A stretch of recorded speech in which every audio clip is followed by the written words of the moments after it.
दशक पाचवा. समास तिसरा. शिष्य लक्षण. श्रीराम. मागा सद्गुरूचे लक्षण विशद केले निरूपण. आता सत्शिष्याची ओळखण सावध ऐका श्रीराम. सद्गुरु विण सत्शिष्य तो वाया जाय निशेष. का सत्शिष्य विण विशेष सद्गुरु सिणे श्रीराम. उत्तम भूमी शोधिली शुद्ध तेथे बीज पेरिले की दखाड.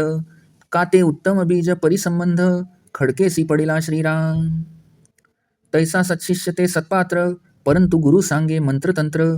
तेथे अरत्र ना परत्र काहीच नाही श्रीराम.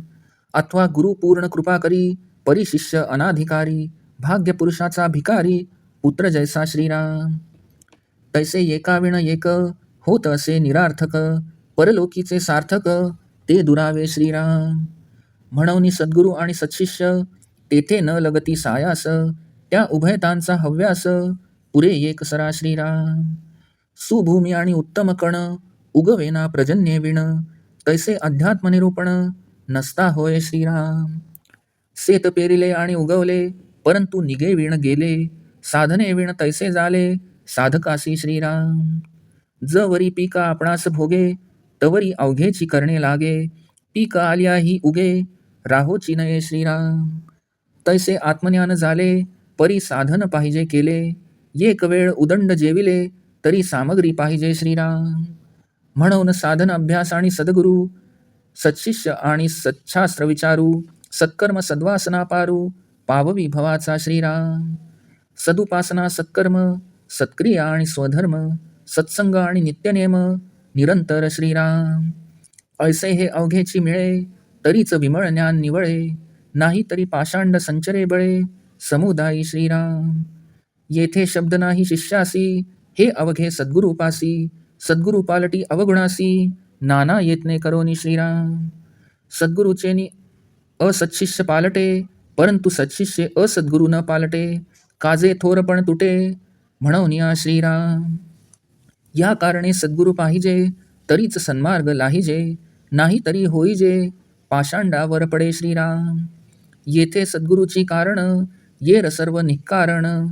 तथापि सांगो ओळखण सत्शिष्याची श्रीराम. मुख्य सत्शिष्याचे लक्षण सद्गुरु वचनी विश्वासपूर्ण. अनन्य भावे शरण त्या नाव सत्शिष्य श्रीराम. शिष्य पाहिजे निर्मळ शिष्य पाहिजे आचारशीळ. शिष्य पाहिजे केवळ विरक्त अनुतापी श्रीराम. शिष्य पाहिजे निष्ठावंत शिष्य पाहिजे सुचिष्मंत. शिष्य पाहिजे नेमस्त सर्व प्रकारी श्रीराम. शिष्य पाहिजे साक्षपी विशेष. शिष्य पाहिजे परमदक्ष. शिष्य पाहिजे अलक्ष लक्षी ऐसा श्रीराम. शिष्य पाहिजे अतिधीर शिष्य पाहिजे अति उदार. शिष्य पाहिजे अतितत्पर परमार्थविषयी श्रीराम. शिष्य पाहिजे परोपकारी शिष्य पाहिजे निर्मत्सरी. शिष्य पाहिजे अर्थांतरी प्रवेश करता श्रीराम.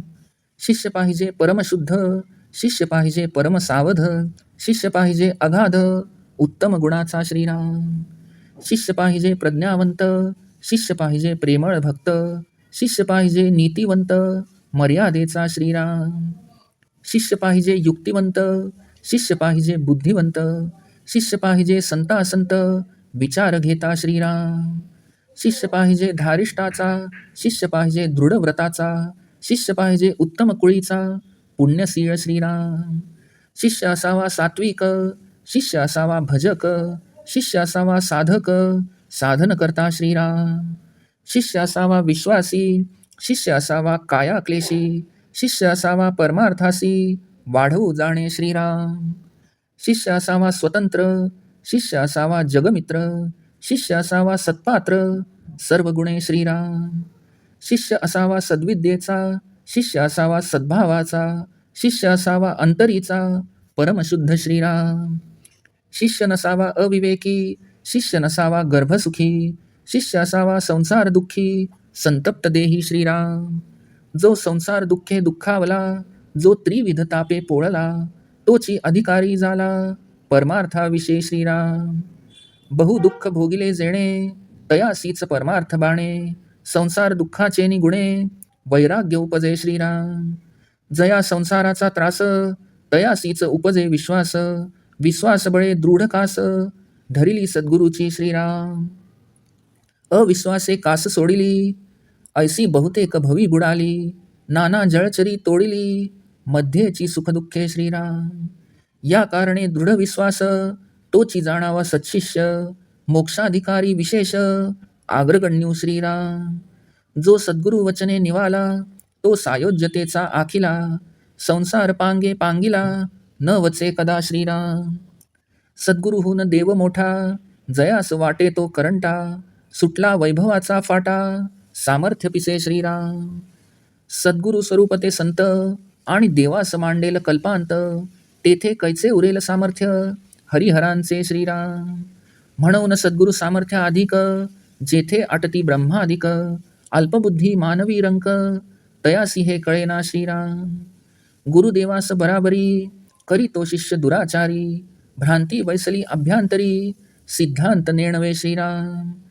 देव मनुष्य भाविला, मंत्री देवपणासी आला, सद्गुरु न वचे कल्पिला, ईश्वराचे नि श्रीराम. म्हणून सद्गुरु पूर्णपणे, देवाहून अधिक कोटी गुणे, जयासी वर्णिता भांडणे, वेदशास्त्री लागली श्रीराम. असो सद्गुरु पदापुढे, दुजे काहीच न चढे, देव सामर्थ्य ते केवढे, माया जनित श्रीराम. अहो सद्गुरु कृपा जयासी, सामर्थ्य न चले तयापासी, ज्ञानबळे वैभवासी, तृणतुच्छ केले श्रीराम. सद्गुरु कृपेचेनी बळे, अपरोक्ष ज्ञानाचेनी उसाळे, मायेसहित ब्रह्मांड सगळे, दृष्टीस नये श्रीराम. ऐसे सत्शिष्याचे वैभव, सद्गुरु वचनी दृढ भाव, तेणे गुणे देवराव, स्वयेची होती श्रीराम. अंतरी अनुतापे तापले, तेणे अंतर शुद्ध झाले, पुढे सद्गुरु वचने निवाले, सत्शिष्य ऐसे श्रीराम. लागता सद्गुरु वचन पंथे, झाले ब्रह्मांड पालथे, तरी जयाच्या शुद्ध भावार्थे, पालट न धरिजे श्रीराम. शरण सद्गुरुस गेले, सत्शिष्य ऐसे निवडले, क्रिया पालटे झाले, पावन ईश्वरी श्रीराम. ऐसा सद्भाव अंतरी, तेची मुक्तीचे वाटे करी, ये रमाईक वेशधारी, असत्शिष्य श्रीराम. वाटे विषयांचे सुख, परमार्थ संपादने लौकिक, देखो वेखी पडत मूर्ख, शरण गेले श्रीराम. जाली विषय वृत्ती अनावर, दृढ धरिला संसार, परमार्थ चर्चेचा विचार, मळीन झाला श्रीराम. मोड घेतला परमार्थाचा, हव्यास धरिला प्रपंचाचा, भार वाहिला कुटुंबाचा, काबाडी झाला श्रीराम. मानिला प्रपंची आनंद, केला परमार्थे विनोद, भ्रांत मूढ मतिमंद, लोधला कामी श्रीराम. सुकर पूजिले विलेपने, म्हैसा मर्दिला चंदने, तैसा विषयी ब्रह्मज्ञाने, विवेके बोधिला श्रीराम. रासभ उकरडा लोळे, तयासी परिमळ सोहळे, उलूक अंधारी पळे, तया केवी हंस पंगती श्रीराम. तैसा विषयदारींचा बराडी, घाली अधपतनी उडी, तयास भगवंत आवडी, सत्संग कैचा श्रीराम. वर्ती करून दाताळी, स्वानपुत्र हाडे चगळी, तैसा विषयी तळमळी, विषय सुखा कारणे श्रीराम. तया स्वानमुखी परमान्न, की मर्कटा सिंहासन, तैसे विषय शक्ता ज्ञान, जिरेल कैसे श्रीराम. रासवे राखता जन्म गेला, तो पंडितांमध्ये प्रतिष्ठिला, न वचे तैसा आशक्ताला, परमार्थ नाही श्रीराम. मिळाला राजहंसांचा मेळा, तेथे आला डोंब कावळा, लक्षून विष्ठेचा गोळा, हंस म्हणवी श्रीराम. तैसे सज्जनांचे संगती, विषयी सज्जन म्हणविती, विषय आमेद्य चित्ती, गोळा लक्षिला श्रीराम. काखे घेऊन या दारा, म्हणे मज संन्यासी करा, तैसा विषयी सैरा वैरा, ज्ञान बडबडी श्रीराम. असो ऐसे पडत मूर्ख, ते काय जाणती अद्वैत सुख, नारकी प्राणी नरक, भोगती स्वेच्छा श्रीराम. वैशेची करील सेवा, तो कैसा मंत्री म्हणावा, तैसा विषयदास मानावा, भक्तराज केवी श्रीराम. तैसे विषयी बापुडे, त्यास ज्ञान कोणीकडे, वाचाळ शाब्दिक बडबडे, वरपडे झाले श्रीराम. ऐसे शिष्य परमनष्ट, कनिष्ठांमध्ये कनिष्ठ, हीन अविवेकी आणि दुष्ट, खळ खोटे दुर्जन श्रीराम. ऐसे जे पापरूप, दीर्घदोषी वज्रलेप, तयास प्राश्चित अनुताप, उद्भवता आहे श्रीराम. तेही पुन्हा शरण जावे, सद्गुरुस संतोष व्हावे, कृपादृष्टी झाली व्हावे, पुन्हा शुद्ध श्रीराम. स्वामी द्रोह जया घडे, तो यावश्चंद्र नरकी पडे. तयास उपावची न घडे, स्वामी तुष्टल्या वाचुनी श्रीराम. स्मशान वैराग्य आले, म्हणून लोटांगण घातले. तेणे गुणे उपतिष्ठले, नाही ज्ञान श्रीराम. भाव आणिला जायाचा, मंत्र घेतला गुरुचा. शिष्य झाला 2 दिसांचा, मंत्राकारणे श्रीराम. ऐसे केले गुरु उदंड, शब्द शिकला पाषांड. झाला तोंडाळ तरमुंड, महापाषांडी श्रीराम. घडी एक रडे आणि पडे, घडी एक वैराग्य चढे. घडी एक अहंभाव जडे, ज्ञातेपणाचा श्रीराम. घडी एक विश्वास धरी, सवेच घडी एक गुरगुरी. ऐसे नाना छंद करी, पिसाट जैसा श्रीराम. काम क्रोध मद मत्सर, लोभ मोह नाना विकार. अभिमान कापट्य तिरस्कार, हृदयी नांदती श्रीराम. अहंकार आणि देहपांग, अनाचार आणि विषयसंग. संसार प्रपंच उद्वेग, अंतरी वसे श्रीराम. दीर्घसूत्री कृतघ्न पापी, कुकर्मी कुतर्की विकल्पी. अभक्त अभाव शीघ्र कोपी, निष्ठुर परघातक श्रीराम. हृदय शून्य आणि आळसी, अविवेकी आणि अविश्वासी. अधीर अविचार संदेहासी, दृढ धरता श्रीराम. आशा ममता तृष्णा कल्पना, कुबुद्धी दुर्वृत्ती दुर्वासना. अल्पबुद्धी विषय कामना, हृदयी वसे श्रीराम. ईषणा असूया तिरस्कारे, निंदेस प्रवर्ते आदरे. देहाभिमाने हुंबरे, जाणपणे श्रीराम. क्षुधा तृष्णा आवरेना, निद्रा सहसा धरेना. कुटुंब चिंता वोसरेना, भ्रांती पडली श्रीराम. शाब्दिक बोले उदंड वाचा, लेश नाही वैराग्याचा. अनुताप धारिष्ट साधनाचा, मार्ग न धरी श्रीराम. भक्ती विरक्ती ना शांती, सद्वृत्ती लीनता ना दांती. कृपा दया ना तृप्ती, सुबुद्धी असेच ना श्रीराम. काया क्लेशी शरीरहीन, धर्मविषयी परमकृपण. क्रिया पालटेना कठीण, हृदय जयाचे श्रीराम. आर्जव नाही जनासी, जो अप्रिय सज्जनासी. जयाचे जीवी अहिरणेसी, परन्यून वसे श्रीराम. सदा सर्व काळ लटिका, बोले माईक लापणिका.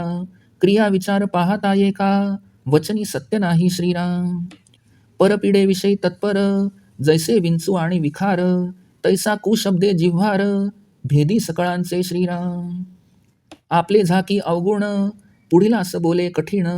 मिथ्या गुणदोषे वीण, गुणदोष लावी श्रीराम.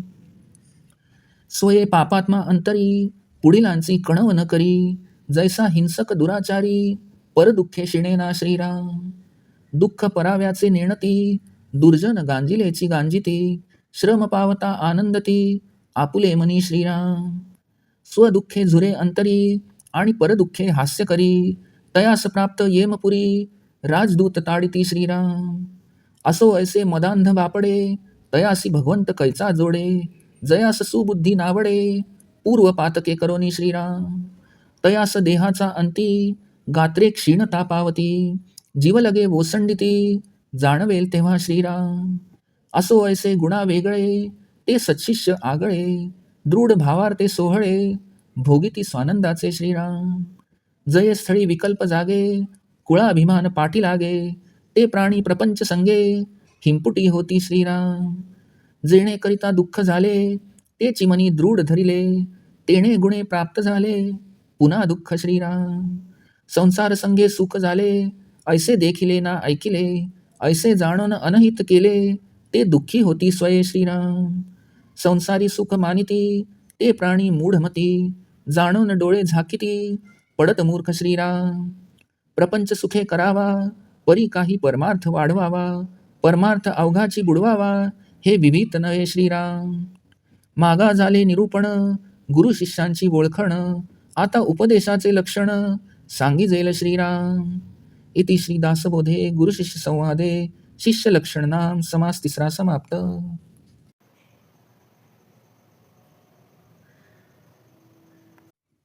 दशक 5 समास 3 शिष्य लक्षण. श्रीराम. श्री समर्थ म्हणतात की मागील समासात सद्गुरूचे लक्षण विस्तारपूर्वक सांगितले. आता सत्शिष्य कोणास म्हणावे, त्याची लक्षणे कोणती हे सावधपणे ऐका. सद्गुरूंची प्राप्ती झाली नाही तर शिष्य चांगला असून तो संपूर्णपणे वाया जातो. किंवा सत्शिष्य जर भेटला नाही तर सद्गुरू व्यर्थच शिंतात. उत्तम सुपीक शुद्ध जमीन आहे ती शुद्धही केली, पण त्यात किडके बीज जर पेरले किंवा उत्तम बीज आहे पण खडकाळ जमिनीत पेरले गेले तर दोन्ही ठिकाणी चांगले पीक येणारच नाही.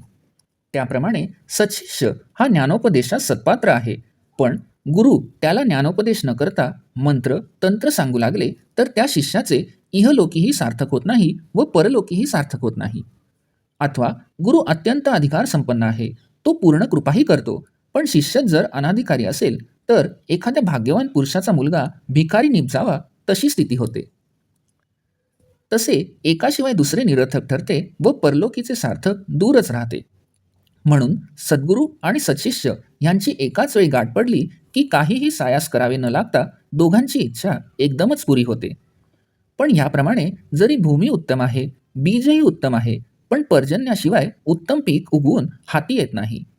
तसेच अध्यात्माचे निरूपण जर नसेल तर शिष्याला स्वानुभव येणार नाही. शेतात बी पेरले ते उगवूनही आले, पण त्याची जर नीट निगा राखली गेली नाही तर ते फुकट जाते. त्याप्रमाणे साधकांनी गुरूंनी सांगितल्याप्रमाणे साधना जर केली नाही तर त्याच्या जीवनाचे सार्थक होत नाही. जोपर्यंत आपल्या हाती पीक येत नाही तोपर्यंत सर्व तऱ्हेने त्याची काळजी घ्यावीच लागते. एवढेच नव्हे तर पीक आल्यावरही स्वस्थ राहून चालत नाही. त्याप्रमाणेच साधकाला आत्मज्ञान झाले तरी त्याने साधना करीतच राहिले पाहिजे. कारण एक वेळ अगदी पोटभर जेवलो तरी तेवढ्याने भागत नाही, पुन्हा भूक लागतेच. म्हणून भोजन सामग्री जवळ असावीच लागते. म्हणून साधना, त्याचा अभ्यास, त्यात मार्गदर्शन करणारे सद्गुरू आणि त्यांच्या आदेशाचे कसोशीने पालन करणारा सत्शिष्य, सत्शास्त्र विचार, सत्कर्म, सद्वासना या सर्व गोष्टी असतील तरच भवसागरातून पार जाता येते. सदुपासना, सत्कर्म, सत्क्रिया, स्वधर्म, सत्संग आणि नित्यनेम या सर्व गोष्टी निरंतर असतील तरच विमल ज्ञान स्थिर होते. नाहीतर लोकात बळेच पाखंडाचा प्रचार होतो. यात शिष्याचा दोष नसतो, हे सर्व सद्गुरूंवर अवलंबून असते. कारण शिष्य अवगुणी असला तरी सद्गुरू नाना प्रयत्न करून त्याच्यात बदल घडवून आणतात. असंच शिष्य असला तरी सद्गुरूंनी प्रयत्न केल्यावर त्याच्या ठिकाणचे अवगुण जाऊन त्याच्यात चांगला बदल घडून येतो. परंतु सत्शिष्याच्या योगे असद्गुरूंमध्ये कधीही सुधारणा होऊ शकत नाही. कारण गुरूंना आपल्या मोठेपणाचा अभिमान असतो, त्यामुळे ते सत्शिष्याचे ऐकत नाहीत. या कारणामुळे सद्गुरूंची अत्यंत आवश्यकता आहे. तसे सद्गुरू भेटले तरच सन्मार्ग प्राप्त होतो, नाहीतर शिष्य पाखंड मताचे अनुकरण करू लागतो. म्हणून आत्मकल्याण साधण्याकरिता मुख्य सद्गुरूंची भेट व्हावी लागते. बाकी सर्व गोष्टी व्यर्थ आहेत. तथापि सत्शिष्याची लक्षणे आता सांगतो. सत्शिष्याचे मुख्य लक्षण म्हणजे सद्गुरूंच्या वचनावर त्याचा संपूर्ण विश्वास असतो व तो अनन्य भावाने सद्गुरूंना शरण जातो.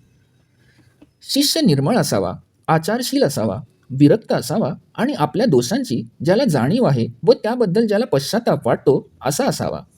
शिष्य निष्ठावंत असावा, पवित्र आचरण करणारा असावा आणि सर्व प्रकारे नियमाने वागणारा असावा. शिष्य अत्यंत उद्योगी, परमदक्ष आणि अलक्ष अशा परमात्मावर लक्ष केंद्रित करू शकेल असा असावा. शिष्य अत्यंत धैर्यवान, अत्यंत उदार आणि परमार्थाविषयी अतितत्पर असावा. तो परोपकारी, निर्मत्सरी आणि अध्यात्म निरूपण श्रवण करताच त्यातील लक्षार्थ जाणण्याची पात्रता असणारा असावा. शिष्य अत्यंत शुद्ध, अतिशय सावध आणि अनेक उत्तम गुणांनी संपन्न असावा. शिष्य प्रज्ञावंत, प्रेमळ भक्त आणि नीतिमान असून मर्यादाशील असावा. शिष्य युक्तिवंत, बुद्धिमान आणि नित्यानित्य विचार करून वागणारा असावा. शिष्य धाडसी, दृढव्रती आणि उत्तम कुलान जन्मलेला पुण्यशील असा असावा. तो सात्विक, भजन तत्पर आणि नित्यनेमाने साधना करणारा साधकही असावा. गुरूंच्या चरणी त्याचा दृढ विश्वास असावा. शारीरिक कष्ट करण्यास तो तत्पर असावा आणि परमार्थ वाढावा अशी तीव्र इच्छा त्याला असावी. शिष्य स्वतंत्र जगमित्र, सर्व गुणसंपन्न आणि परमार्थास अत्यंत लायक असावा. तो सद्विद्येच्या लक्षणांनी युक्त, सद्भावयुक्त आणि अत्यंत शुद्ध अंतःकरणाचा असावा. शिष्य अविवेकी नसावा. तो गर्भश्रीमंत नसावा. तर तो त्रिविध तापाने संतप्त झालेला व संसार दुःखाने दुखावलेला असावा. कारण जो संसार दुःखाने अत्यंत दुःखी झालेला असतो, त्रिविध तापाने पोळलेला असतो, तोच परमार्थ प्राप्तीसाठी योग्य अधिकारी ठरतो. ज्याने अत्यंत दुःख भोगलेले असते त्याच्या अंतःकरणातच परमार्थ बांधतो. कारण संसार दुःखामुळे त्याच्या ठिकाणी वैराग्य उत्पन्न झालेले असते. जो संसारामुळे अत्यंत त्रासलेला असतो त्याचाच सद्गुरूचरणी दृढ विश्वास उत्पन्न होतो आणि त्या दृढ विश्वासाच्या बळावर तो सद्गुरूंची कास घट्ट पकडतो. पण कित्येक साधक अविश्वासाने सद्गुरूंची कास सोडतात. ते बहुतेक लोक भवसागरात बुडतात किंवा मध्येच नाना जलचर त्यांचे लचके तोडतात व ते सुखदुःखाच्या अधीन होतात. म्हणून जो दृढ विश्वास ठेवतो तोच सत्शिष्य जाणावा. मोक्षाला पात्र असणाऱ्या साधकांमध्ये तो अग्रगण्य असतो. जो शिष्य सद्गुरूंच्या वचनाने निवालेला असतो तोच सायुज्य मुक्तीचा अधिकारी होतो. मग तो संसारातील संकटांनी कधीही गर्भगळीत होत नाही. सद्गुरूहून देव मोठा असे ज्या शिष्याला वाटते तो शिष्य खरोखर अभागित समजावा. वैभवाच्या लोभाने किंवा सामर्थ्याच्या वेडाने त्याच्या ठिकाणी असा भ्रम उत्पन्न झालेला असतो. सद्गुरू स्वरूप हे नित्य असते. कल्पांताच्या समयी सर्व देवही लय पावतात. मग त्यावेळी हरिहरांचे सामर्थ्य कसे उरेल? जेथे ब्रह्मादिकही लय पावतात तेथे सद्गुरू स्वरूप नित्य असल्याने त्याचे सामर्थ्य सर्व देवांपेक्षाही अधिक असते. पण मानव अल्पज्ञ असल्याने त्याच्या ठिकाणी बुद्धीचे दारिद्र्य असते. त्यामुळे हे मर्म त्याला कळत नाही. गुरु आणि देव यांची जो बरोबरी करतो तो शिष्य दुराचारी समजावा. तो सिद्धांत जाणत नसल्याने त्याच्या हृदयात विपरीत ज्ञान सुदृढ झालेले असते. वास्तविक मनुष्य आपल्या कल्पनेने देव तयार करतो. मंत्रामुळे देवाला देव पण येते, पण ईश्वरालाही सद्गुरूची कल्पना करता येणार नाही. म्हणून सद्गुरू हे देवांपेक्षा कोटी गुणांनीही अधिक श्रेष्ठ आहेत, कारण ते परिपूर्ण आहेत. त्यांचे वर्णन करताच येत नाही. त्यांचे पूर्ण ज्ञानच कुणाला होत नसल्याने त्यांचे यथार्थ वर्णन करण्याच्या प्रयत्नात वेद आणि शास्त्रे ह्यांच्यात मतभेद आहेत. असो, सद्गुरुपदाहून श्रेष्ठ असे दुसरे काहीच नाही, कारण ते मायातीत आहेत. त्याच्यापुढे मायाजनित देवांचे सामर्थ्य काय असेल? अहो, ज्याच्यावर सद्गुरूंची कृपा होते त्याच्यावर कुणाचीही सत्ता चालू शकत नाही. कारण सद्गुरू कृपेने त्याला ज्ञान झालेले असते व त्या ज्ञानाच्या बळावर तो सर्व वैभवास कसपटासमान तुच्छ मानतो. सद्गुरू कृपेच्या बळाने प्राप्त झालेल्या प्रत्यक्ष ज्ञानाभवाच्या बळाने मायेसहित सर्व ब्रह्मांड त्याच्या दृष्टीसच पडत नाही. सत्शिष्याचे वैभव हे असे असते. सद्गुरू वचनावर त्याचा दृढ विश्वास असतो. त्यायोगे तो स्वतःच ईश्वर स्वरूप बनून जातो. ज्या शिष्याचे अंतःकरण पश्चात्तापाने पोळून शुद्ध झालेले असते व सद्गुरू वचनाने ज्यांना समाधान लाभते तेच सत्शिष्य होत. सद्गुरूच्या उपदेशाप्रमाणे साधना मार्ग आक्रमित असता ब्रह्मांड पालथे होण्याचा प्रसंग आला तरी ज्याचा सद्गुरूवरील निष्ठेत थोडासुद्धा पालट होत नाही, या प्रकारे अनन्य भावाने जे सद्गुरूस शरण जातात त्यांनाच सत्शिष्य म्हणतात. त्याच्यात आत बाहेर बदल होऊन ते ईश्वर स्वरूपी ऐक्य पावून पावन होतात. असा सद्गुरूविषयी दृढ सद्भाव ज्यांच्या अंतरात असतो तेच मुक्तीचे वाटेकरी ठरतात. बाकीचे शिष्य नुसते वेशधारी असतात, ते असत शिष्यच होतात. असे जे वेशधारी असत शिष्य असतात ते खरे तर विषयात सुख मांडणारे असतात. लोकात प्रतिष्ठा लाभावी म्हणून ते परमार्थ करतात व त्यासाठी सद्गुरू शरण जाण्याचा देखावा करतात. वास्तविक ते पडतमूर्ख असतात. अशांना विषयांची अनावर ओढ असते. त्यांनी संसाराला दृढ धरलेले असते. त्यामुळे परमार्थ करण्याचा त्यांचा विचार मागे पडतो. त्यांना हळूहळू परमार्थाचा कंटाळा येऊ लागतो. प्रपंचाचा त्यांना लोभ असतो. त्यामुळे कुटुंबाचा भार वाहता वाहता ते त्याचे सेवक बनून जातात.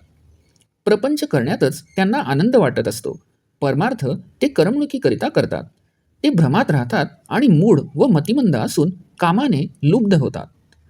डुकराला सुगंधी लेप लावावा, रेड्याला चंदनाने मर्दन करावे, तसे विषयासक्ताला ब्रह्मज्ञानाचा उपदेश करणे हे याप्रमाणेच व्यर्थ आहे. गाढव उकिरड्यावर लोळत असते, त्याला सुगंधी द्रव्याने मर्दन करून काय उपयोग? घुबडाला अंधार प्रिय असतो, त्यामुळे ते अंधाराकडेच धाव घेते. त्याला सूर्यप्रकाशात विहार करणाऱ्या हंसाच्या पंक्तीत कसे बसविता येईल? त्याप्रमाणे आषाढभूतपणे विषयसुखाची अपेक्षा करणाऱ्याला भगवंताची आवड, सत्संगाची आवड कशी असणार? ज्याप्रमाणे एखादे कुत्र्याचे पिल्लू दात काढून हाडे चघळण्यात आनंद मानते, त्याप्रमाणे विषयासक्त माणसालाही विषयोभोगातच सुख वाटते. ते मिळाले नाही तर तो त्यासाठी तळमळू लागतो. त्या हाड चघळण्यात सुख मानणाऱ्या श्वानाच्या मुखी परमान्न दिले तर त्याला ते कसे गोड लागेल? किंवा माकडाला सिंहासन आवडत नाही, त्याप्रमाणे आत्मज्ञान विषयासक्त माणसाला कसे बरे पचनी पडेल? गाढवे राखता राखता ज्याचा जन्म गेला अशा माणसाला जर पंडितांच्या सभेत नेऊन बसविले तर त्याला ते मानवत नाही. तसा विषयासक्त माणसाला परमार्थ मानवत नाही. राजहंसांच्या समुदायात एखादा डोमकावळा चुकून आला तरी त्याचे लक्ष विष्ठेच्या गोळ्याकडे असते, मात्र तो स्वतःला हंस म्हणवितो. तसेच सज्जनांच्या संगतीत आलेले विषयासक्त लोक स्वतःला सज्जन म्हणवितात, पण त्या डोमकावळ्याप्रमाणेच त्यांचे सर्व लक्ष विषयरूपी अपवित्र गोळ्याकडेच लागलेले असते. बायकोला काखेत घेऊन जर कोणी मला संन्यासी करा असे म्हणू लागला तर त्याचे ते बोलणे जसे असंबंध वाटते, त्याप्रमाणे विषयी माणसाची ज्ञानासंबंधीची बडबड असते. असो, जे असे पडत मूर्ख असतात ते अद्वैत सुख कसे काय जाणू शकतील? नरक योग्य जे प्राणी असतात ते स्वतःच्या इच्छेनेच नरक भोगतात. वेश्येची जो सेवा करतो तो राज्याचा मंत्री कसा काय होऊ शकेल? त्याप्रमाणे जो विषयांचा दास बनलेला आहे त्याला भक्तराज कसे मानावे? तसेच जे विषयी लोक आहेत त्यांना बिचाऱ्यांना आत्मज्ञान कसे मिळणार? ते वाचाळ शाब्दिक ज्ञान बडबडून जगात मिरवतात. असे जे शिष्य ते परमनष्ट, कनिष्ठांमध्येही कनिष्ठ, हीन, अविवेकी, दुष्ट, खळ, खोटे आणि दुर्जन असतात. असे जे पापरूप दीर्घकाळ दोष केलेले व त्यामुळे ते दोष जणू वज्रलेपासारखे त्यांचे झाले आहेत, त्यांना जर पश्चाताप अगदी मनापासून झाला तर तेच त्यांच्या पापाचे प्रायश्चित्त ठरते. त्यांनी परत सद्गुरूंना शरण जावे, त्यांना प्रसन्न करून घ्यावे, म्हणजे त्यांना सद्गुरूंची कृपादृष्टी लाभेल व ते परत शुद्ध होतील. जो गुरुद्रोह करतो त्याला अनंत काळापर्यंत नरकात खितपत पडावे लागते. गुरूंना प्रसन्न करण्या वाचून यातून सुटायला दुसरा उपायच नाही. स्मशान वैराग्य आले म्हणून लोटांगण घालून गुरूंना जरी शरण आला तरी ते वैराग्य क्षणिक असल्याने त्याला ज्ञान प्राप्त नाही. अगदी क्षणिक टिकणाऱ्या भावनेच्या भरात सद्गुरूंकडून मंत्र घेतला तर त्या मंत्रामुळे तो 2 दिवसांपुरता शिष्य झाला. अशा शिष्याने अनेक गुरु केले तरी तो पाखंडीपणा शिकला, शब्दज्ञान बडबडू लागला, उच्छंकुल महापाखंडी झाला असे होईल. घटकेत तो देवाविषयी प्रेम उत्पन्न झाल्याचे दाखवून रडतो तर घटकेत गडबडा लोळतो, तर दुसऱ्या घडीला वैराग्य आल्याचे दाखवतो, तर परत काही वेळाने ज्ञातेपणाचा अहंभाव त्याच्या ठिकाणी दिसून येतो. घटकेत अत्यंत विश्वास असल्याचे दाखवतो तर दुसऱ्या घडीला रागाने गुरगुरायला लागतो. असे एखाद्या वेड्यासारखे नाना छंद तो करतो. त्याच्या हृदयात काम, क्रोध, मद, मत्सर, लोभ, मोह, अभिमान, कपटीपणा, तिरस्कार इत्यादी नाना विकार असतात. अहंकार आणि देहासक्ती, अनाचार आणि विषयासक्ती, संसार, प्रपंच आणि उद्वेग अंतरात वास करतात. तो चेंगट, कृतघ्न, पापी, कुकर्म करणारा, कुतर्क करणारा, संशयी, अभक्त, भावहीन आणि शीघ्रकोपी, तसेच निष्ठुर आणि लोकांचा घात करणारा असतो. हृदय शून्य आणि आळशी, अविवेकी आणि अविश्वासी, अधीर, अविवेकाला आणि संशयाला दृढपणे धरून ठेवणारा असतो. आशा, ममता, तृष्णा, कल्पना, कुबुद्धी, दुर्वृत्ती आणि दुर्वासना, अल्पबुद्धी आणि विषयकामना त्याच्या हृदयात वस्ती करतात. ईर्ष्या, मत्सर, तिरस्कार ह्यांना वश होऊन तो अति आदराने लोकांची निंदा करतो. देहाभिमानामुळे तो जाणीवपूर्वक गर्वाने उन्मत्तपणे वागतो. त्याला भूक, तहान आवरत नाही, बहुतेक वेळा झोपही आवरत नाही आणि सतत कुटुंबाची चिंता करीत असतो. त्याला भ्रांती पडलेली असते. तोंडाने तो सारखा शब्दज्ञान बडबडतो, पण त्याच्या अंगी वैराग्याचा लेशही नसतो. त्याचप्रमाणे त्याच्या ठिकाणी कृतकर्माचा पश्चात्तापही नसतो, धाडस नसते आणि तो साधनांचा मार्गही धरीत नाही. त्याच्याजवळ भक्ती, विरक्ती, शांती, सद्वृत्ती, लीनता, इंद्रिय दमन, कृपा, दया, तृप्ती अथवा सुबुद्धी यापैकी काहीही असतच नाही. तो शारीरिक कष्ट चुकविणारा असतो, धर्माच्या संबंधात अत्यंत कृपण असून कठोर अंतःकरणाचा असतो व त्याच्या आचरणात कधी सुधारणाही होत नाही. तो लोकांशी सरळ वागत नाही, सज्जनांना तो आवडत नाही. त्याच्या चित्तात रात्रंदिवस दुसऱ्याच्या दोषांचे चिंतन चालू असते. सदा सर्व काळ तो खोटारडा असतो. तो तोंड देखलेपणाने गोडगोड बोलतो.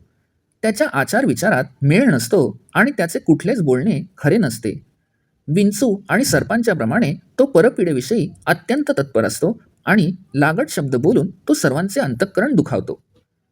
तो आपले अवगुण लपवून ठेवतो आणि दुसऱ्यांच्या दोषाबद्दल त्यांना कठोर शब्द बोलतो. गुणदोष नसताना उगीचच खोटेपणाने दुसऱ्यावर आरोप करतो. स्वतः अत्यंत पापी अंतःकरणाचा असून दुसऱ्याची दयामाया ठेवत नाही. एखादा दुराचारी क्रूर मनुष्य ज्याप्रमाणे दुसऱ्याच्या दुःखाने कधी कष्टी होत नाही तसेच ह्याचे वागणे असते. दुर्जन लोक असतात ते दुसऱ्याचे दुःख जाणू शकत नाहीत. दुसऱ्यांना सतत छळतच राहतात आणि त्यांना कष्ट झालेले पाहिले की ते मनोमन आनंदून जातात.